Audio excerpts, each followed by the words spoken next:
Welcome to ఫైడే media. September 9, 2023 సంవత్సరం ఇది జగన్ పతనానికి ప్రీ క్లైమాక్స్గా చెప్పుకోవచ్చు. అంటే ప్రీ క్లైమాక్స్ అనేది సినిమా పరిభాషలో ఏంటంటే క్లైమాక్స్కి ముందు వచ్చేదాన్ని ప్రీ క్లైమాక్స్ అంటారు. అంటే అలా ఎన్నికలు పోలింగు తర్వాత కౌంటింగ్ ప్రక్రియను మనం క్లైమాక్స్గా భావిస్తే ఈ ఇన్సిడెంట్ని ప్రీ క్లైమాక్స్గా మనం అర్థం చేసుకోవచ్చు అనమాట. ఈ ఇన్సిడెంట్ జరిగిన తర్వాత అంటే 2023 సెప్టెంబర్ 9వ తారీఖున చంద్రబాబు నాయుడు గారిని అరెస్ట్ చేసిన తర్వాత ఇక జగన్ పతనానికి ఆల్మోస్ట్ ఎండ్ కార్డు పడిపోయినట్టే మనం భావించాలి. అంటే అప్పటి వరకు కూడా ఆయన వైఫల్యాలు ఏమి లేవా అంటే ఉన్నాయి.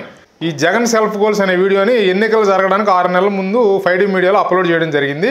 అంటే ఈయన ప్రజావేదిక కూల్చడం దగ్గర నుంచి ఇసుక పాలసీ, మద్యం పాలసీ ఇట్లా గత ఆయన 5 సంవత్సరాల కాలంలో చేసినటువంటి తప్పులన్నీ కూడా ఆయన ఎలా సెల్ఫ్గా గోల్ వేసుకున్నాడు అనే దాని మీద నేను ఆ ప్రోగ్రామ్ చేసి దాన్ని అప్లోడ్ చేయడం జరిగింది. 2023 సెప్టెంబర్ 9వ తారీఖున చంద్రబాబు నాయుడు గారిని అరెస్ట్ చేసే వరకు కూడా తెలుగుదేశం క్యాడర్ అంతా స్తబ్దుగా ఉంది.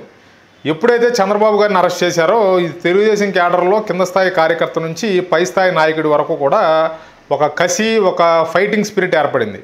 ఖచ్చితంగా మనం జగన్మోహన్ రెడ్డికి అగెనెస్ట్గా గట్టిగా ఫైట్ చేయాలి, చంద్రబాబు నాయుడు గారిని అధికారంలో తీసుకురావాలనే భావన వాళ్ళల్లో స్ట్రాంగ్గా కలగడానికి ఈ ఇన్సిడెంట్ దోహదపడిందని చెప్పాలి.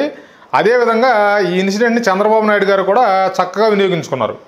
ఇది చంద్రబాబు గారు ఎందుకు వినియోగించుకున్నారని చెప్తున్నానంటే ఆయన అరెస్ట్ చేసి జైల్లో పెట్టిన తర్వాత ఆయన డైరెక్ట్గా బెయిల్కి వెళ్లకుండా క్వాష్ పిటిషన్ వేయడం జరిగింది. దీనివల్ల ఏంటంటే ఆయనకి ఇమీడియట్గా బెయిల్ వారంలోనూ 2 వారాల్లో బెయిల్ వచ్చి ఉంటే కనుక ప్రజల్లో అంటే తెలుగుదేశం క్యాడర్లో కసి పెరిగినా కూడా ప్రజల్లో పెద్దగా రెస్పాన్స్ వచ్చేది కాదు. ఆయన సుదీర్ఘకాలం పాటు 53 రోజుల పాటు జైల్లో ఉన్న కారణం చేత సాధారణ ప్రజానికంలో కూడా జగన్మోహన్ రెడ్డి ప్రభుత్వం మీద, జగన్మోహన్ రెడ్డి వ్యవహార శైలి మీద ఒక వ్యతిరేకత ఏర్పడడానికి ఇది కారణమైంది అరెస్ట్ అనేది. అట్లా దీన్ని చంద్రబాబు నాయుడు గారు కూడా చక్కగా వినియోగించుకుని క్వాష్ పిటిషన్ వేయడం వల్ల ఏంటంటే ఆయన కొంత ఎక్కువ కాలం జైల్లో ఉండే పరిస్థితులు ఏర్పడ్డాయి.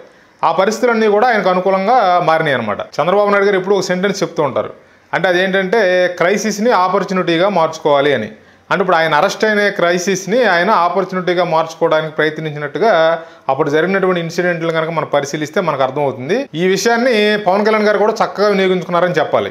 అంటే ఈ చంద్రబాబు గారి అరెస్ట్ని తప్పుపడుతూ ఆయన చంద్రబాబు గారికి ఆయన మద్దతు తెలియజేస్తూ పొత్తులోకి వెళ్తామేమని చెప్పి ఆయన సెంట్రల్ జైలు అంటే రాజమండ్రి సెంట్రల్ జైల్లోనే ప్రకటించడం కూడా జరిగింది. ఇట్లా చూసుకుంటే ఈ చంద్రబాబు గారి అరెస్ట్ అనేది ఇక జగన్ పతనానికి ఇక పులి స్టాప్ పెట్టినట్టుగా మనం భావించాలి.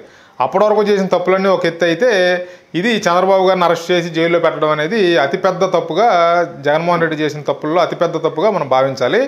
అట్లాగే ఇక్కడ ఇంకో విషయం కూడా గమనించాలి. మన ఫుడ్లో ఏంటంటే ఇప్పుడు ఫుడ్ ఇండస్ట్రీలో ఏమంటున్నారంటే ఇప్పుడు అంతా ఆర్గానిక్ అంటున్నారు. ప్రతిదీ కూడా ఆర్గానిక్ అని చెప్పి చెప్తూ ఉన్నారు. అంటే ఆర్గానిక్ అంటే ఏంటి? న్యాచురల్గా పెరిగిన దాన్ని తీసుకోవడం అనమాట. అంటే ఏదైనా సరే న్యాచురల్గా పెరిగింది మనకి సైడ్ ఎఫెక్ట్ లేకుండా మన ఆరోగ్యానికైనా మన లైఫ్లో అయినా సరే న్యాచురల్గా వచ్చింది మనకి చక్కగా జీవితాంతం ఉపయోగపడుతుంది అనేది ఈ ఆర్గానిక్ అనే పదాన్ని ఎక్కువగా వాడటం అనేది దాని ముఖ్య ఉద్దేశం అనమాట. ఈ రాజకీయాల్లో కూడా ఇప్పుడు ఆర్గానిక్, ఆర్టిఫిషియల్ అనేది రాజకీయాల్లో కూడా ఎక్కువైపోయింది. అది ఎట్లా ఒక ఎగ్జాంపుల్ చూపిస్తాం మీకు. ఇప్పుడు చంద్రబాబు నాయుడు గారు అరెస్ట్ అనేది తెలుగుదేశం పార్టీ వైపు నుంచి చూస్తే అది ఆర్గానిక్గా జరిగింది. అంటే జగన్మోహన్ రెడ్డి తీసుకున్న నిర్ణయం వల్ల చంద్రబాబు నాయుడు గారు జైలుకి వెళ్ళవలసి వచ్చింది. అంటే అది ఆర్గానిక్గా జరిగింది. అంటే దీంట్లో చంద్రబాబు నాయుడు గారి ప్రమేయం కానీ తెలుగుదేశం పార్టీ ప్రమేయం కానీ ఏమీ లేదు. కాబట్టి ఏంటంటే దీన్ని వాళ్ళు ఈ ఇన్సిడెంట్ని తెలుగుదేశం పార్టీ కానీ తెలుగుదేశం కార్యకర్తలు కానీ చక్కగా వాళ్ళ పార్టీ అధికారంలో రావడానికి ఉపయోగించుకున్నారు. ఇప్పుడు ఆర్టిఫిషియల్ ఇన్సిడెంట్లు అంటే ఏంటో చూద్దాం. అంటే రాజకీయాల్లో కూడా ఆర్టిఫిషియల్ వచ్చేసింది. అదే ఎట్లా అంటే ఇప్పుడు జగన్మోహన్ రెడ్డి గారు గత 2014, 2019 ఆ మధ్యకాలంలో ఆయన అధికారంలో రావడానికి ఆయన కొన్ని ప్రయత్నాలు చేశాడు. అదేంటంటే అది ఆర్గానిక్గా కాకుండా కొంత ఆర్టిఫిషియల్గా క్రియేట్ చేశాడు, ఆపర్చునిటీస్ని క్రియేట్ చేసుకున్నాడు. అదేంటంటే కోడికత్తి దాడి ఒకటి, తర్వాత ఆయన బాబాయ్ వివేకానంద రెడ్డి హత్యని చంద్రబాబు గారి మీద బనాయించడం, తెలుగుదేశం పార్టీ వాళ్ళు చేయించారు, లోకేష్ చేయించారని చెప్పి బనాయించడం, తర్వాత ఇట్లా కొన్ని ఆర్టిఫిషియల్గా వాళ్ళు క్రియేట్ చేసిన అవకాశాలను ఉపయోగించుకుని 2019లో వాళ్ళు అధికారంలో రావడం జరిగింది. కానీ వాళ్ళు ఆర్టిఫిషియల్గా ఎప్పుడైతే అధికారంలోకి వచ్చారో ఆ కారణాలన్నీ కూడా మళ్ళీ 2000 ఎన్నికల్లో ఆయనకి బూమరాంగ్ అయినాయి. ఆయన అప్పుడు ఆర్టిఫిషియల్గా అవకాశాలు క్రియేట్ చేసుకున్న ప్రతి అవకాశం కూడా ఆయనకి రివర్స్లో వచ్చి ఆయనకే తగలడం అనేది మనం గత 2024 ఎన్నికల్లో చూసాం. అట్లాగే ఇప్పుడు చంద్రబాబు గారి విషయానికి వస్తే ఏంటంటే ఆర్గానిక్గా అంటే జరిగిన ఇన్సిడెంట్ని ఆయనకు అనుకూలంగా మలుచుకున్నాడు అనమాట. ఇలాంటి ఏంటంటే రాజకీయాల్లో కూడా ఏంటంటే ఇలా ఆర్గానిక్గా జరిగిన ఇన్సిడెంట్ని వాళ్ళకు అనుకూలంగా మార్చుకుంటే రాబోయే రోజుల్లో అది వాళ్ళకి దుష్పరిణామంగా మారకుండా ఉంటుంది. కానీ జగన్మోహన్ రెడ్డి గారి విషయంలో ఇది పూర్తిగా వ్యతిరేకంగా జరిగింది. ఎందుకంటే ఆయన అన్ని ఆర్టిఫిషియల్గా క్రియేట్ చేసిన ఇన్సిడెంట్లన్నింటినీ కూడా ఆయన అధికారంలో రావడం ఉపయోగించుకున్నాడు. కాబట్టి అదే ఆయనకి మళ్ళీ 2024 ఎన్నికల్లో అవే వ్యతిరేకంగా పనిచేసినాయి.